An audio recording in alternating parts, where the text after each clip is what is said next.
When we met earlier this week, the Ohio EPA discussed the chemical plume in the Ohio River.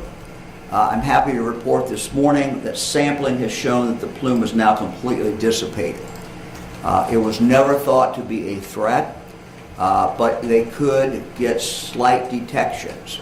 And I want to mention that something I've learned during this is the Ohio River is monitored normally very extensively. And so they were able to pick up, before they were able to pick up where that plume was. It was never thought to be very high, never thought to be very dangerous, but they could detect it as it moved down river. Now we're told that they cannot detect it at all. To give you some idea of the numbers, the level of concern for this contaminant is 560 parts per billion.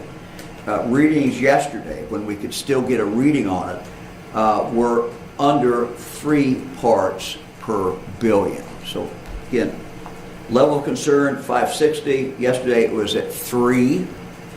Today it is at 0. The levels at which this chemical was in the Ohio River have always been very low. We are no longer getting readings at all. I'm told that some water systems along the Ohio River will close their water intake lines for the time being out of an abundance of caution. We understand that. That's perfectly fine, but we do believe that there's no reason to be concerned about water now from the Ohio River, and there's never really been a reason to concern, and we no longer can get any reading at all of this contaminant.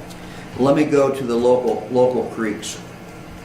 You know that there's been some video played on TV of circulating a visible physical contamination in one of the local waterways.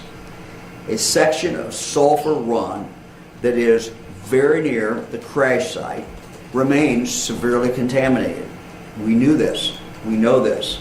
It's going to take a while to remediate this. It will be remediated, but it's certainly a place to be avoided at this point. Very soon after the crash, Sulfur Run was dammed, so the contamination in that part of the creek does not contaminate any of the other water. It was kept in there and on hold.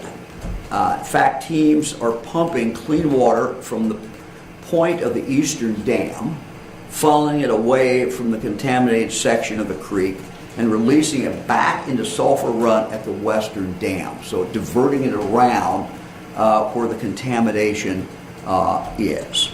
This occurred early on after the crash. This allows clean water to bypass the area of the derailment and prevents clean water from picking up contaminants and carrying them into other waterways. The remediation of the water in the direct area of the spill is going to take some time, just as it is taking some time to deal with the dirt. This is not a simple process. We're encouraging people to continue to avoid that area.